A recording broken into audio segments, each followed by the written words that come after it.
ഇസ്ലാഹിൻ്റെ എന്നർത്ഥത്തിൽ മാത്രമല്ല, മെത്തഡോളജി എന്നതിനെ പൊതുവെ ആവശ്യം ഉണ്ടോ ഇല്ലേ എന്നതിനെയാണ് ഞാൻ വിശകലനം ചെയ്യാമെന്ന് വിചാരിക്കുന്നത്. മെത്തഡോളജി, നമ്മൾ ചർച്ചയെ കുറിച്ച് ഏകദേശം ഒരു ധാരണ, ഈ വിഷയത്തെക്കുറിച്ച് ഏകദേശം ഒരു ധാരണ എല്ലാവർക്കും ഉണ്ടായിരിക്കുമെന്നറിയാം. അതുകൊണ്ട് തന്നെ കൃത്യമായി നേരെ നമ്മുടെ ചർച്ചയുടെ ടോപ്പിക്കിലേക്ക് പോവുകയാണ്.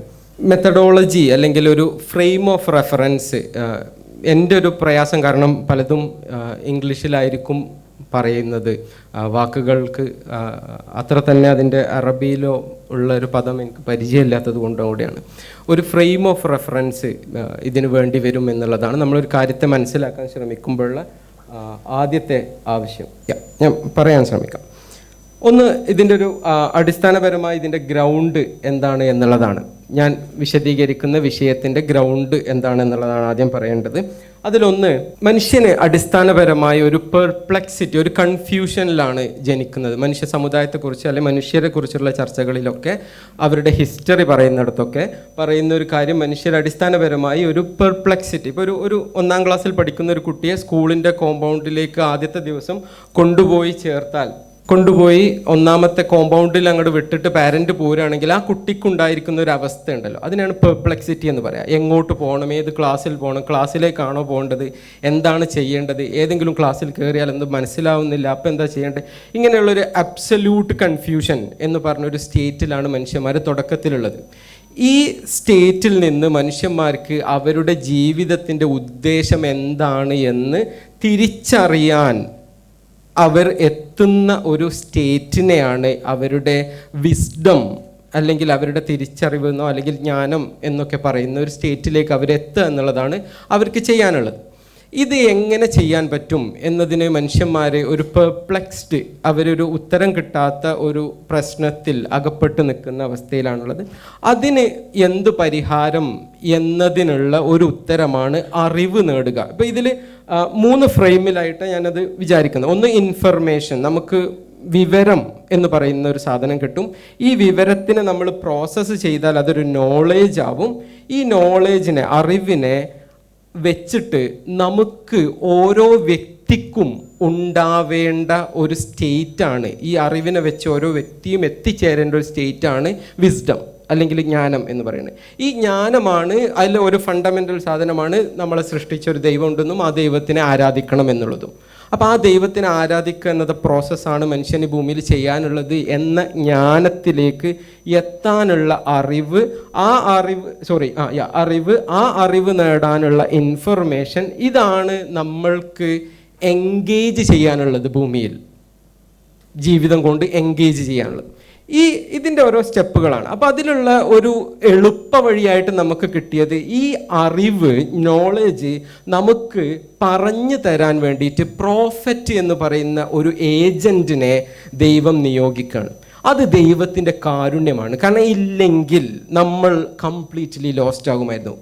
ഉദാഹരണത്തിന്, ആ 1-ാം ക്ലാസ്സിലേക്ക് ചേർത്തിയ കുട്ടീനെ കോളേജിൻ്റെ കോമ്പൗണ്ട്, സ്കൂളിൻ്റെ കോമ്പൗണ്ടിൽ വിട്ടിട്ട് പോന്നാൽ ആ സ്കൂളിൽ നിന്ന് ഒരാൾ വന്നിട്ട് ആ കുട്ടിനോട് നീ ഈ ക്ലാസ്സിലേക്ക് പോയിക്കോ, ഇവിടേക്കാണ് നീ പോകേണ്ടത് എന്ന് പറഞ്ഞു കൊടുക്കുമ്പം ആ കുട്ടിക്കുണ്ടാകുന്ന ആശ്വാസം പോലെയാണ് മനുഷ്യന് ജീവിതത്തെക്കുറിച്ചുള്ള പെർപ്ലെക്സിറ്റിയിൽ പ്രോഫറ്റ് എന്ന് പറയുന്ന ഒരാൾ വന്നിട്ട് അർത്ഥം പറഞ്ഞു കൊടുക്കുമ്പം ഉണ്ടാകുന്ന ആശ്വാസം. ഇതുകൊണ്ടാണ് പ്രോഫറ്റ് എന്ന് പറയുന്നത് ഒരു കാരുണ്യമാണ്, ദൈവത്തിൽ നിന്ന് വിട്ട ഒരു കാരുണ്യമാണ് പ്രോഫറ്റ് എന്ന് നമുക്ക് എക്സ്പ്ലെയിൻ ചെയ്യാൻ പറ്റുന്നത്.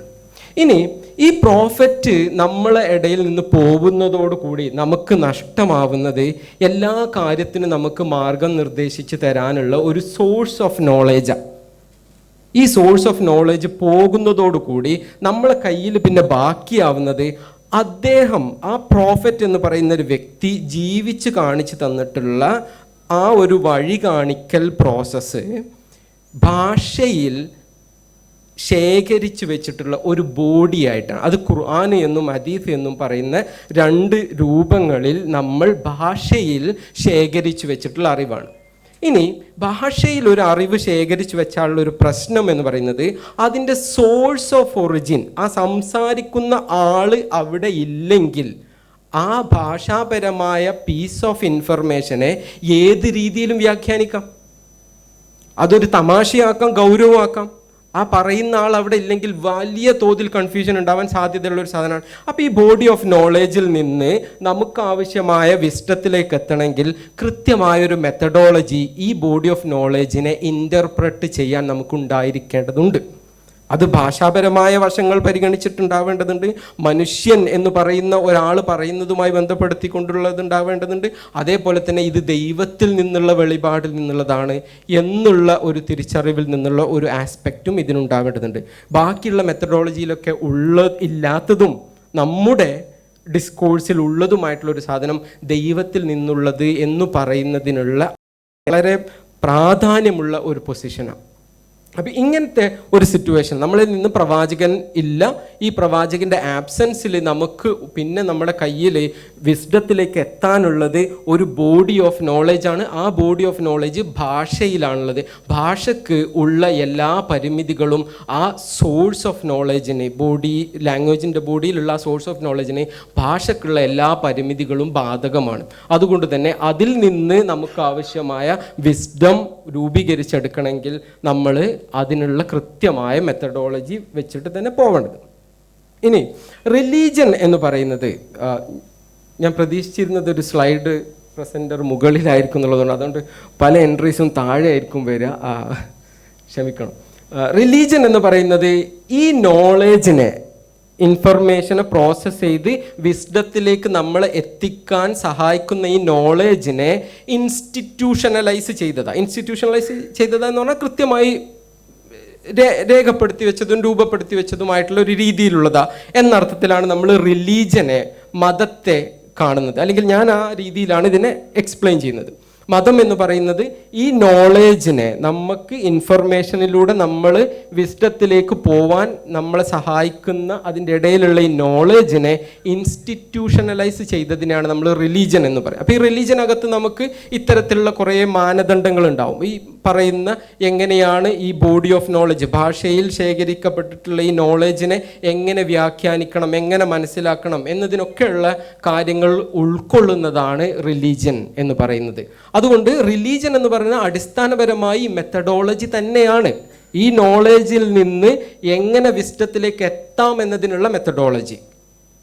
ഇനി ഈ റിലീജൻ ഇങ്ങനെ ഒരു ഇൻസ്റ്റിറ്റ്യൂഷണലൈസ്ഡ് നോളജ് ആണ് എന്നതുകൊണ്ട് തന്നെ റിലീജൻ എന്ന് പറയുന്നത് ഒരു ഫ്രെയിം ഓഫ് റെഫറൻസ് ആണ് ദാറ്റ് ബ്രിങ് അബൌട്ട് റിഫോം, അല്ലെങ്കിൽ നമ്മളിൽ മനുഷ്യന്മാരിൽ ഒരു ചേഞ്ച്, റിഫോം, പരിഷ്കരണം കൊണ്ടുവരുന്ന ഒരു ഫ്രെയിം ഓഫ് റെഫറൻസ് ആണ് റിലീജൻ. അപ്പം നമ്മുടെ ജീവിതം എങ്ങനെ മുന്നോട്ട് കൊണ്ടുപോകണം, ഇപ്പോൾ ഒരു ക്വസ്റ്റ്യൻ ആ അർത്ഥത്തിലെടുക്കുക, നമ്മുടെ ജീവിതം എങ്ങനെ മുന്നോട്ട് കൊണ്ടുപോകണം എന്ന ഒരൊറ്റ ക്വസ്റ്റ്യനുള്ള ഫ്രെയിം ഓഫ് റെഫറൻസ് ആണ് മതം. ജീവിതം എങ്ങനെ മുന്നോട്ട് കൊണ്ടുപോകണം എന്നതിനുള്ള ഫ്രെയിം ഓഫ് റെഫറൻസ് ആണ് മതം എന്നതാണ് അടിസ്ഥാനപരമായിട്ടുള്ള ആർഗ്യുമെൻറ്റ്. അതിൽ നമുക്ക് 4 ടെക്നിക്കൽ ടേമുകളാണ് വരുന്നത്. ഒന്ന് റിലീജിയൻ, ഒന്ന് ഫ്രെയിം ഓഫ് റെഫറൻസ്, ഒന്ന് റിഫോം, ഒന്ന് സോഷ്യൽ ലൈഫ്. ഇതിലുള്ള ചില കാര്യങ്ങളെ 3 മാത്രം വിശദീകരിച്ചുകൊണ്ട് ഞാൻ നിർത്താം.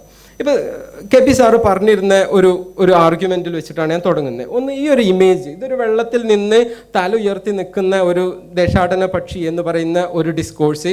ഇതേ ഡിസ്കോഴ്സ്, ഈ ഇമേജ് വരുന്നത് തോമസ് കൂൻ എന്ന് പറയുന്ന ആളുടെ സ്ട്രക്ചർ ഓഫ് സയൻറ്റിഫിക് റെവല്യൂഷൻസ് എന്ന് പറയുന്ന അദ്ദേഹത്തിൻ്റെ പുസ്തകത്തിലുള്ള പാരഡൈമുകൾ എന്ന് പറയുന്ന ഐഡിയയുമായി ബന്ധപ്പെടുത്തിയുള്ള ചർച്ചയിലാണ്.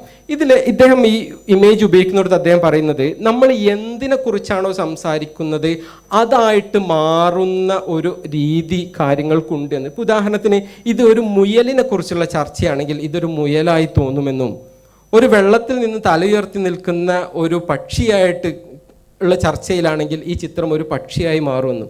അപ്പോൾ ഒരേ കാര്യം തന്നെ, അത് കെ.പി. സാറും അത് പറഞ്ഞു, ഒരേ കാര്യം തന്നെ എന്തിൽ നിന്നാണ് നമ്മൾ പറയുന്നത് അനുസരിച്ച് അതിൻ്റെ അർത്ഥവും അതിൻ്റെ ഫ്രെയിമും ഒക്കെ മാറും. അത് ഫാക്റ്റിന് ഉള്ള ഒരു വൾണറബിലിറ്റിയാണ്. നമ്മൾ ഫാക്റ്റ് എന്ന് പറയുന്ന കാര്യം ഒബ്ജക്റ്റീവാണെന്നൊന്നും പറയാൻ പറ്റില്ല. ഏത് ഹിസ്റ്റോറിക്കൽ കോണ്ടെക്സ്റ്റിൽ നിന്നാണ്, എവിടെ നിന്നാണ്, ആരാണ് പറയുന്നത് എന്നതൊക്കെ ഭാഷാപരമായിട്ടുള്ള പരിമിതി കാരണം ഫാക്റ്റിന് സംഭവിക്കുന്നു എന്നുള്ള. ഇതിനെക്കുറിച്ചിട്ടുള്ള ചില കാര്യങ്ങളാണെന്ന് പറയും. തോമസ് കൂൻ എന്ന് പറഞ്ഞ ആൾ അദ്ദേഹത്തിൻ്റെ പാരഡൈം എന്ന് പറയുന്ന ഒരു ഐഡിയനെ അവതരിപ്പിക്കുന്നുണ്ട്.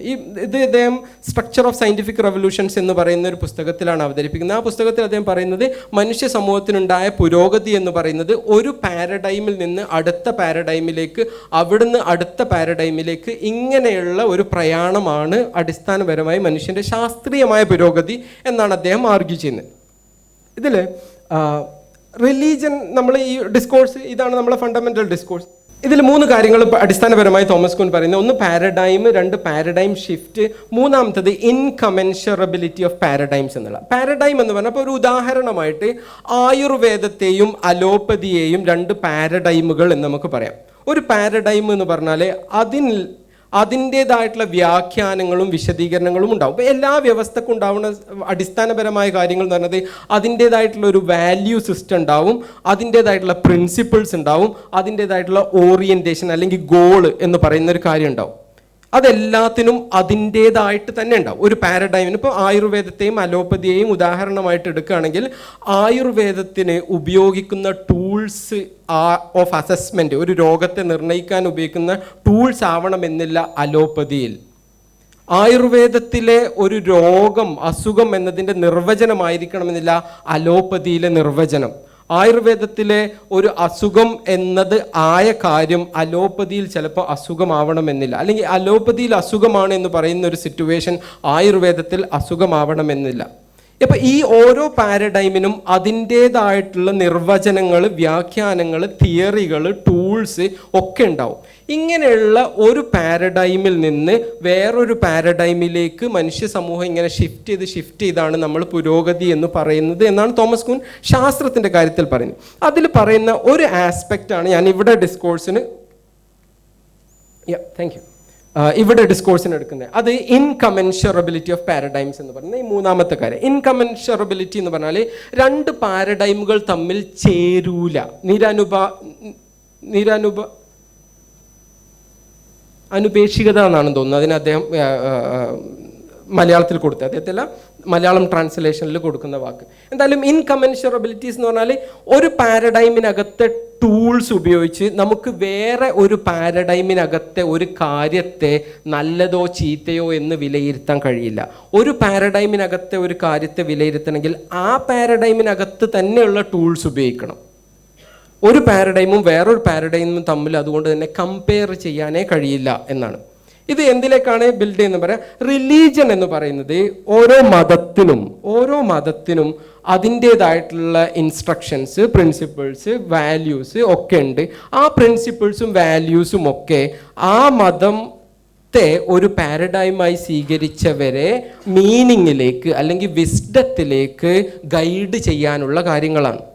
അപ്പോൾ ഒരു മതത്തിനകത്തുള്ള, ഉദാഹരണമായിട്ട് പറയുകയാണെങ്കിൽ, നന്മ എന്ന് പറയുന്നതിനുള്ള ഡെഫിനിഷൻ, വാല്യൂ ഡെഫിനിഷൻ, അല്ലെങ്കിൽ ഗോള്, എന്താണ് ഒരാൾ ജീവിതം കൊണ്ട് ചെയ്യാൻ ഉദ്ദേശിക്കുന്നത് എന്ന ഗോള്, ഡിസ്ക്രിപ്ഷൻ വേറൊരു മതത്തിനകത്ത് ഫിറ്റ് ആവണമെന്നില്ല. അല്ലെങ്കിൽ വേറൊരു മതത്തിനകത്ത് ആ മതത്തിൻ്റെ ടൂൾസ് ഉപയോഗിച്ച് ഈ മതത്തിലൊരു ഗോളിനെ പരിഗണിച്ചാൽ അതൊരു നല്ല ഗോളായി തോന്നണമെന്നില്ല.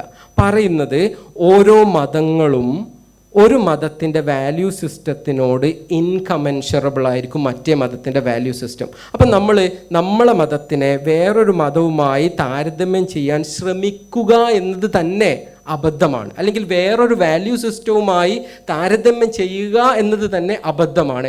ഏറ്റവും നല്ലത് ഇതാണ് എന്ന് പറയുന്ന അറ്റംപ്റ്റിലേക്ക് പോകുന്നത് തന്നെ അബദ്ധമാണ് എന്നാണ് തോമസ് കൂനിൻ്റെ ഐഡിയ ഓഫ് പാരഡൈമിലൂടെ നമ്മൾ എടുക്കുന്നത്. ഈ മതങ്ങൾ തമ്മിലുള്ള വ്യത്യാസമുണ്ട്, കാരണം അവരുടെ ഗോൾസ് അല്ലെങ്കിൽ വാല്യൂസ് അല്ലെങ്കിൽ പ്രിൻസിപ്പിൾസ് ഇതിലൊക്കെ മതങ്ങൾ തമ്മിൽ വ്യത്യാസമുണ്ട് എന്നുള്ളതാണ്. ഇനി ഈ ഒരു സിറ്റുവേഷനിൽ ഓരോ മതത്തിനെയും അതിനെ നമുക്കൊരു മീനിങ്ങിലേക്കുള്ള അല്ലെങ്കിൽ വിസ്റ്റത്തിലേക്കുള്ള ഒരു വഴിയാണെന്നുള്ള നിലക്കെടുക്കാം. അങ്ങനെയാണെങ്കിൽ ഓരോ മതവും ഒരു പാരഡൈമാണ് എന്ന് വരുന്നു. ഈ സിറ്റുവേഷനിൽ നമുക്ക് പാരഡൈംസ് ആർ ഇൻകമൻസറബിൾ എന്ന് പറയുന്ന പ്രിൻസിപ്പിള് വെച്ചിട്ട് വേണം നമ്മൾ ഇസ്ലാമിൻ്റെ ഒരു കാര്യത്തെ വിശകലനം ചെയ്യുമ്പോൾ. ഇപ്പം മിക്കവാറും ഉണ്ടാകുന്നത് പുതിയ കാലത്തുള്ള ലിബറലിസത്തിൻ്റെ പ്രിൻസിപ്പിൾസുമായിട്ട് ഇസ്ലാമിൻ്റെ പ്രിൻസിപ്പിൾസ് എങ്ങനെ മാറ്റുരച്ച് പോകുന്നു, അത് നല്ല രീതിയിൽ ചേർന്ന് പോകുന്നുണ്ടോ, അത് കോമ്പാക്റ്റിംഗ് ആണോ അല്ല കോമ്പാറ്റിബിൾ അല്ലേ, ഇത്തരത്തിലുള്ള വിശദീകരണങ്ങൾക്ക് നമ്മൾ ശ്രമിക്കുകയും പലപ്പോഴും പല രീതിയിലും പരാജയപ്പെടുന്നതും കാണുന്നത്. ഇവിടെ പാരഡൈമുകൾ, വ്യത്യസ്തമായ പാരഡൈമുകൾ തമ്മിൽ മാറ്റുരച്ച് നോക്കാൻ കഴിയില്ല എന്ന് പറയുന്ന ഒരു ഗ്രൗണ്ടിൽ നിന്ന് നമ്മൾ നോക്കുകയാണെങ്കിൽ ഇസ്ലാമിൻ്റെ വാല്യൂ സിസ്റ്റം ഇസ്ലാമിൻ്റെ വാല്യൂ സിസ്റ്റമാണ്. അത് വേറൊന്നിനോട് മാറ്റുരച്ച് നോക്കിയിട്ടല്ല ഇതിൻ്റെ മൂല്യം നിർണ്ണയിക്കേണ്ടത് എന്ന ഒരു ഗ്രൗണ്ടിലേക്ക് എത്തുന്നതായിരിക്കും കുറച്ചും കൂടി ഹെൽത്തിയർ എന്നാണ് ഈ പ്രിൻസിപ്പിളിൽ നിന്ന് എനിക്ക് തോന്നുന്നത്. ഇനി രണ്ടാമത്തെ കാര്യം ഗെയിം തിയറി എന്ന് പറയുന്ന കാര്യമാണ്. 3 കാര്യങ്ങളാണ് ഞാനിവിടെ പറയാൻ പോകുന്നത്. അതിൽ രണ്ടാമത്തെ കാര്യം ഗെയിം തിയറി എന്ന് പറയുന്നത്. ഗെയിം തിയറി എന്ന് പറയുന്നത് അടിസ്ഥാനപരമായി ഇതൊരു 1950 കൂടിയൊക്കെ സജീവമായി വന്നിട്ടുള്ള ഒരു ആർഗ്യുമെൻ്റ് ആണ് ഗെയിം തിയറി എന്ന് പറയുന്നത്. ഒരു ഫ്രെയിം ഓഫ് റെഫറൻസ് എന്നുള്ള നിലക്ക് ഗെയിം തിയറിയുടെ ആർഗ്യുമെൻ്റ് എന്ന് പറയുന്നത് ഗെയിമിൻ്റെ ഒരു ഫ്രെയിമിലാണ് എല്ലാ കാര്യങ്ങളും ഉള്ളതെന്നുള്ള അടിസ്ഥാനം. ഇപ്പോൾ ഒരു ഉദാഹരണം, നമ്മളിവിടെ കുട്ടികൾ ഇവിടെയുള്ള ചെറിയ കുട്ടികൾ ആരെങ്കിലും ഇവിടെ പന്ത് കളിക്കാന്ന് വെച്ചു, ഇവിടുത്തെ ഒരു സ്പേസിനെ ഫുട്ബോൾ ഗ്രൗണ്ടാക്കി മാറ്റുകയാണെന്ന് വെച്ചു. അങ്ങനെ ഫുട്ബോൾ ഗ്രൗണ്ടാക്കി മാറ്റുകയാണ്. ഇപ്പോൾ ഈ 2 കുപ്പികൾ എടുത്തിട്ട് ഒരു പോസ്റ്റ് ആക്കുന്നത്, ആ ടീപ്പോ എടുത്തിട്ട് ആ സൈഡിൽ ഒരു പോസ്റ്റ് ആക്കുന്നത്, പിന്നെ ഇവിടെ കളിക്കുന്ന ആളുകൾ ആ 2 കാര്യങ്ങളെയും പോസ്റ്റാക്കി അംഗീകരിച്ചാലേ ഇവിടെ കളി നടക്കുള്ളൂ. അതൊരു കുപ്പിയല്ലേ, പോസ്റ്റാണെന്ന് പറഞ്ഞാൽ കളി നടക്കില്ല. 1. 2, ആ കളിക്ക് അവർ തീരുമാനിക്കുന്ന ചില നിയമങ്ങളുണ്ടാവും. ഇപ്പോൾ ഇവിടുന്ന് ഇങ്ങോട്ട് ബോൾ പോയ ഔട്ടാണ് എന്ന് പറഞ്ഞാൽ അത് അംഗീകരിച്ചാൽ ഇവിടെ കളി നടക്കുള്ളൂ. അപ്പോൾ എല്ലാ കളിക്കുള്ള ഒരു ഫണ്ടമെൻ്റൽ കാര്യം എന്താണെന്ന് വെച്ചാൽ ആ കളിയിലെ പാർട്ടിസിപ്പൻസ് ആ കളിക്ക് വേണ്ടി അവർ തീരുമാനിച്ച നിയമങ്ങളെ അംഗീകരിക്കണം, മ്യൂച്വലി അംഗീകരിക്കണം. അങ്ങനെ ആവുമ്പോഴേ കളി നടക്കുള്ളൂ. ഇതൊരു അടിസ്ഥാനപരമായ ഗെയിം പ്രിൻസിപ്പിളാണ്. ഇനി അതേപോലെ തന്നെ ഈ ഗെയിം പ്രിൻസിപ്പിളിനെ വിറ്റ്ഗൻസ്റ്റൈൻ എന്ന് പറയുന്ന ഒരു ഭാഷാശാസ്ത്രജ്ഞൻ അദ്ദേഹം ലാംഗ്വേജിനെ ഒരു ഗെയിം എന്നുള്ള നിലക്ക് കൺസിഡർ ചെയ്യുന്നുണ്ട്. വിറ്റ്ഗൻസ്റ്റൈൻ ലാംഗ്വേജിനെ ഗെയിം എന്നുള്ള നിലക്ക് കൺസിഡർ ചെയ്യുമ്പോൾ അദ്ദേഹം പറയുന്നത് വെച്ചാൽ ഈ കളിയിൽ ഇപ്പോൾ ഇവിടെ കുട്ടികൾ ഫുട്ബോൾ കളിക്കുകയാണെങ്കിൽ ഇങ്ങോട്ട് പോയ ഔട്ട് അങ്ങോട്ട് പോയ ഗോള് എന്ന് പറഞ്ഞിട്ട് ഇവർ ഇവിടെയുള്ള ഒരു സാഹചര്യത്തിനെയും സ്പേസിനെയും അംഗീകരിച്ചുകൊണ്ട് അവരുണ്ടാക്കിയ റൂളിനെ അംഗീകരിക്കുന്ന പോലെ ഒരു കൂട്ടം ആളുകൾ ഭാഷയിൽ ഒരു വാക്കിൻ്റെ അർത്ഥം എന്ന് പറയുന്നത് അവരുടെ എഗ്രിമെൻ്റ് കൊണ്ട് മാത്രം സാധ്യമാവുന്നതാണ്. ഇപ്പോൾ ഉദാഹരണത്തിന് കഴുത എന്ന് പറയുന്ന വാക്കിന് എന്താണ് അർത്ഥം എന്നുള്ളത് നമ്മൾ അംഗീകരിച്ചു കൊണ്ടാണ്. ക ഴു ത എന്ന് പറയുന്ന സൗണ്ട് സീക്വൻസിന് നാച്ചുറലായിട്ട് ആ അർത്ഥമില്ല. ആ അർത്ഥത്തെ അവിടെയുള്ള ആളുകൾ തമ്മിലുള്ള എഗ്രിമെൻറ്റോടു കൂടി മാത്രം സാധ്യമാവുന്നതാണ്. അതുകൊണ്ടാണ് ഇതൊരു ഗെയിമാണെന്ന് വിറ്റ്ഗൻസ്റ്റൈൻ ആർഗ്യൂ ചെയ്യുന്ന ഒരു കാര്യം. ലാംഗ്വേജ് എന്ന് പറഞ്ഞൊരു ഗെയിമാണ്. കാരണം ഒരു ഗെയിം നടക്കണമെങ്കിൽ ആ ഗെയിമിലെ പാർട്ടിസിപ്പൻസ്, ആ ഗെയിമിൽ പങ്കെടുക്കുന്നവർ അവർ തീരുമാനിച്ച അർത്ഥത്തിൽ എഗ്രീഡ് ആവണം, ഇല്ലെങ്കിൽ ആ ഗെയിം നടക്കില്ല. അപ്പം അതേപോലെ തന്നെ ഒരു ഗെയിമിൻ്റെ ഒരു അടിസ്ഥാനപരമായ പ്രിൻസിപ്പിൾ എന്ന് പറയുന്നത്, ഒരു ഗെയിം എന്ന് പറയുന്നത് താൽക്കാലികമായിട്ടുള്ളൊരു സാധനമാണ്. അത് പെർമനൻ്റ് അല്ല. കുറച്ച് സമയത്തേക്ക് ആ അഗ്രിമെൻ്റ് ഉണ്ടാവുള്ളൂ. ആ ഗെയിം കഴിയുന്നതോടുകൂടി ആ അഗ്രിമെൻ്റ് മാറും. ഇപ്പോൾ ഇവിടെ ഒരു ഫുട്ബോൾ ഗ്രൗണ്ട് ആക്കി ഇതിനെ റീകൺസെപ്ച്വലൈസ് ചെയ്യുമ്പോൾ അതിലെ കളിക്കാരായിട്ടുള്ള പാർട്ടിസിപ്പൻസ് എത്തിച്ചേർന്നിട്ടുള്ള അഗ്രിമെൻ്റ് എന്ന് പറയുന്നത് കുറച്ച് സമയത്തേക്കാണ്. ഈ കുറച്ച് സമയം കഴിഞ്ഞാൽ അത് പോകുന്നുള്ളത് എല്ലാ കളിയുടെയും നിയമം. കുറച്ച് സമയത്തേക്ക് ഒരു കളി എന്ന് പറയുന്നത്. അതേപോലെ തന്നെ ഒരു കളിയുടെ മറ്റൊരു പ്രിൻസിപ്പിൾ എന്ന് പറയുന്നത് ഓർഗനൈസർ, കളി നടത്താൻ വിട്ട ആള് ഈ കളിയുടെ ഇടക്ക് ഇതിലിടപെടൂല. ആ കളിയുടെ റിസൾട്ട് ഉണ്ടാവുന്ന വരെ അദ്ദേഹം മാറി നിൽക്കുക ചെയ്യാം. റഫറിയുടെ കാര്യമല്ലേ, ഓർഗനൈസറുടെ കാര്യം. ആ കളിയിൽ ഒരു ടീമിന് അങ്ങനെ ഗോൾ വീണുകൊണ്ടിരിക്കുന്നുണ്ടെങ്കിൽ എന്തായാലും ഈ സൈഡിലേക്ക് ഗോൾ വീണെന്ന് വെച്ച് സംഘാടകർ ഗ്രൗണ്ടിൽ ഇറങ്ങൂല. ആ കളിയുടെ റിസൾട്ട് എൻഡായി കഴിഞ്ഞതിന് ശേഷം ഓർഗനൈസർ വരുള്ളൂ. ഇതൊരു കളിയുടെ റൂളാണ്. ഇതേ പ്രിൻസിപ്പിളിൽ ഖുറാനിൽ നമ്മൾ ലൈഫിനൊരു ഗെയിം എന്ന് പറയുന്നുണ്ട്. ലൈബൻ വലവൻ എന്നാണ് തോന്നുന്നത് ഫ്രേസ്, റൈറ്റ്? യാ. അതിൽ പലപ്പോഴും നമ്മളത് ലൈറ്റാക്കി എടുത്ത് സീരിയസ് ആക്കി എടുക്കാത്ത എന്നർത്ഥത്തിൽ മാത്രമാണ് വ്യാഖ്യാനിച്ച് പോരല്. ജീവിതത്തെ ഇങ്ങനെ കളിയും തമാശയാക്കി എടുത്തു, ലൈറ്റാക്കി എടുത്തു എന്നുള്ള അർത്ഥത്തിലാണ് പറയൽ. ഒരു ഗെയിം എന്ന് പറയുന്നത് വളരെ സീരിയസ് ആയിട്ടുള്ള ഒരു എൻഗേജ്മെൻ്റ് ആണ്. അതിൽ ഒന്നാമത്തെ പ്രിൻസിപ്പിൾ എന്ന് പറഞ്ഞാൽ ഓർഗനൈസർ അതിൽ ഇടപെടൂല എന്നാ. ലൈഫിൽ, മനുഷ്യന്മാരുടെ ലൈഫിൽ പലതും സംഭവിക്കുന്നുണ്ടാവും. ഈ കളീനെ ഇവിടെ ഓർഗനൈസ് ചെയ്ത് അള്ളാഹു ഇങ്ങോട്ട് ഇറങ്ങി എന്നിട്ട് ഇതിൽ ഇടപെടും എന്ന് പ്രതീക്ഷിക്കുന്നുണ്ടെങ്കിൽ ആ ഗെയിമിൻ്റെ ഒന്നാമത്തെ റൂൾ നിങ്ങൾക്ക് അറിയാത്തതാണ്. നമ്മൾ പ്രാർത്ഥനയെ വിശദീകരിക്കേണ്ട വേറൊരു കോണ്ടെക്സ്റ്റ് ഉണ്ട്. ഇപ്പം നമ്മൾ പ്രാർത്ഥന എന്ന് പറഞ്ഞതിൽ പലരും കൺസീവ് ചെയ്തത് അള്ളാഹു ഇങ്ങനെ ഒരു മുസ്ലിം എയ്ഡ് സെൻറ്റർ നടത്തുകയാണ്, അങ്ങനെ മുസ്ലിങ്ങൾ എന്തെങ്കിലും പ്രയാസം ഉണ്ടെന്ന് പറഞ്ഞാൽ അള്ളാഹു ഇടപെട്ടിട്ട് ആ പ്രയാസം സെറ്റിൽ ചെയ്ത് കൊടുത്ത് തിരിച്ചു പോകുക, അങ്ങനെ പ്രാർത്ഥന എന്നെ കൺസീവ് ചെയ്ത ആളുകളുണ്ട്. ഇപ്പം ചോദിക്കുക, ഇപ്പം തരുന്നില്ലെങ്കിൽ അയാൾക്ക് എന്തോ പ്രശ്നമുണ്ട്, അല്ലെങ്കിൽ അള്ളാഹുവിന് എന്തോ പ്രശ്നമുണ്ട്. ഇത് ഈ ഗെയിമാണ് ലൈഫ് എന്ന് പറയുന്ന പ്രിൻസിപ്പിളിനെ സീരിയസ് ആയിട്ട് എടുക്കാത്തതുകൊണ്ടാണ്. ഗെയിമാണ് ലൈഫ് എന്ന പ്രിൻസിപ്പിളിനെ സീരിയസ് ആക്കി എടുക്കുകയാണെങ്കിൽ ഓർഗനൈസർ ഇടപെടില്ല. ആ ഗെയിം കുറച്ച് സമയത്തേക്ക് കളിച്ച് തന്നെ തീരണം, അതിൻ്റെ റിസൾട്ട് വരും. റിസൾട്ടിന് ശേഷം പിന്നെ ഫെയർ പ്ലേ ആര്, ഫൗൾ പ്ലേ ആര് എന്നുള്ളതിലേക്ക് പോകും എന്നുള്ളതാണ്. മൂന്നാമത്തെ കാര്യം ഇബ്നു ഖൽദൂനിൻ്റെയും ഇമ്മാനുവൽ കാന്റിൻ്റെയും ഒരു റെഫറൻസ് ആണ്. ഇതുകൂടി പറഞ്ഞിട്ട് നിർത്താം. ഇബ്നു ഖൽദൂനിൻ്റെ മുഖദ്ദിമയിലുള്ള ഒരു രണ്ടാമത്തെ ചാപ്റ്ററിൽ ഒരു ഐഡിയ പറയുന്നുണ്ട്. അന്തസ് എന്നാണ് അദ്ദേഹം ഉപയോഗിച്ച വാക്ക്. അന്തസ്സിനെ കുറിച്ചിട്ട് തന്നെയാണ് അവിടെ പറഞ്ഞു വരുന്നത്. നാടോടി സമൂഹങ്ങളുമായി ബന്ധപ്പെട്ടിട്ടുള്ള ഒരു കാര്യം മുഖത്തിമേൽ പറയുന്നിടത്ത് നമ്മൾ അസബിയാത്തിൻ്റെ കാര്യമൊക്കെ പറഞ്ഞിങ്ങനെ വന്നതിന് ശേഷം പറയുന്ന ഒരു പ്രിൻസിപ്പിള്, ഒരു താവഴിയിൽ പരമാവധി 4 തലമുറ മാത്രമേ നിലനിൽക്കുള്ളൂ എന്ന് അദ്ദേഹം പറയുന്നുണ്ട്. പിന്നെ അതിനൊരു ഉദാഹരണമൊക്കെ പറഞ്ഞിട്ട് ഇങ്ങനെ പറയുന്നുണ്ട്. ഒന്നാമത്തെ ആൾ, ഒരു ഫാദർ ഒരാൾ ഒരു സാധനം ഉണ്ടാക്കിയെടുത്ത് ആ ഇമേജ്, അന്തസ് അടുത്ത തലമുറയിലുള്ള ആളത് കാണുന്നുണ്ട്, ഫാദർ അത് ബിൽഡ് ചെയ്ത് കൊണ്ടുവരാൻ ഇട്ട എഫേർട്ട്, ആ എഫേർട്ട് കണ്ടുകൊണ്ട് അയാൾക്കും ആ അന്തസ് നിലനിർത്തി ജീവിക്കുന്നതിന് അയാൾക്കൊരു മോട്ടിവേഷൻ ഉണ്ടാവും. അടുത്ത തലമുറ ഈ ഗ്രാൻഡ് ഫാദറിനെ കുറിച്ചുള്ള കേട്ടറിവുകളിൽ നിന്ന് മാത്രമേ ഈ അന്തസ്സിന് വേണ്ടിയിട്ടുള്ള എഫേർട്ടിനെ കുറിച്ചുള്ള ഓർമ്മയുള്ളൂ. അതുകൊണ്ട് അവർ അത്ര ഗൗരവത്തിൽ ഈ അന്തസ്സിനെ മെയിൻറ്റെയിൻ ചെയ്യാൻ വേണ്ടി ശ്രമിക്കില്ല. 4ാമത്തെ തലമുറയാകുമ്പോഴേക്ക് ഈ അന്തസ് പണ്ടെന്നോ ഗ്രാൻഡ് ഫാദറിൻ്റെ ഒരു കാര്യമായിട്ടാണ് കാണുന്നത്. അവർ least worried about maintaining it ആയിരിക്കും. അതുകൊണ്ട് തന്നെ അവരോട് കൂടി ആ അന്തസ് ആ ടീമിൻ്റെ കഴിയുന്നു എന്ന് പറഞ്ഞൊരു ഐഡിയ പറയുന്നുണ്ട്. ഇത് ഇൻഡിക്കേറ്റ് ചെയ്യുന്നത് there must be frequent reformative interventions എന്നാണ്. റിഫോം എന്ന് പറയുന്ന സാധനം, പരിഷ്കരിക്കുക എന്ന് പറഞ്ഞൊരു കാര്യം ഇടയ്ക്കിടയ്ക്ക് ചെയ്തിട്ടില്ലെങ്കിൽ അത് ഷട്ട് ഡൗൺ ആയി പോവും. ഒരു കാലത്ത് മുസ്ലിം സമുദായത്തിന് പരിഷ്കരണം സംഭവിച്ചെന്ന് പറഞ്ഞിട്ട് that is once and for all, എന്നേക്കുമായി അത് മതി എന്ന പ്രിൻസിപ്പിളിൽ നിൽക്കാൻ പറ്റൂല. മറിച്ച് അതിന് ഒക്കേഷണലി ഇങ്ങനെ അതിനെ റീഇൻസ്റ്റേറ്റ് ചെയ്യുന്ന തരത്തിൽ വീണ്ടും റിഫോർമേറ്റീവ് ഇൻ്റർവെൻഷൻസ് നടത്തേണ്ടതായിട്ടുണ്ട് എന്ന് പറയുന്ന ഒരു പ്രിൻസിപ്പിൾ വിശദമായിട്ട് എഴുതാം. രണ്ടാമത്തെ ഒരു കാര്യം, ഇമ്മാനുവൽ കാന്റ് എന്ന് പറഞ്ഞ ഒരാൾ എൻലൈറ്റൻമെൻറ്റ് എന്ന് പറയുന്ന വിഷയത്തെ വിശദീകരിച്ചുകൊണ്ട്, ഈ റിഫോം എന്ന് പറയുന്നത് യൂറോപ്യൻ ഡിസ്കോഴ്സിൽ വരുന്നത് എൻലൈറ്റൻമെൻറ്റ് എന്ന് പറയുന്ന ഒരു വിഷയവുമായി, ഒരു സ്റ്റേജുമായി ബന്ധപ്പെട്ടിട്ട് 14ാം നൂറ്റാണ്ടോടുകൂടി യൂറോപ്യൻസിന് സംഭവിക്കുന്ന നവോത്ഥാനം എന്ന് പറയുന്ന അവരുടെ ഒരു ചേഞ്ചിനെ കുറിച്ചിട്ട്. ഈ വാട്ട് ഈസ് എൻലൈറ്റൻമെൻറ്റ് എന്ന് പറയുന്ന അദ്ദേഹത്തിൻ്റെ എസ്സേയിൽ ഇമ്മാനുവൽ കാന്റ് എൻലൈറ്റൻമെൻറ്റിനെ പറയുന്നത്, enlightenment is man's escape from his self imposed tutelage എന്നാണ്. ഒരു മനുഷ്യൻ്റെ അല്ലെങ്കിൽ മനുഷ്യന്മാരുടെ ട്യൂട്ടിലേജ് എന്ന് പറഞ്ഞാൽ ഒരാളുടെ താഴെ നിൽക്കുക, അവർക്ക് വേണ്ടിയിട്ട് വേറൊരാൾ ചിന്തിക്കുന്ന തരത്തിൽ അവർ താഴെ നിൽക്കുക എന്നൊക്കെ തരുന്ന സിറ്റുവേഷനാണ് ട്യൂട്ടിലേജ് എന്ന് പറയാം.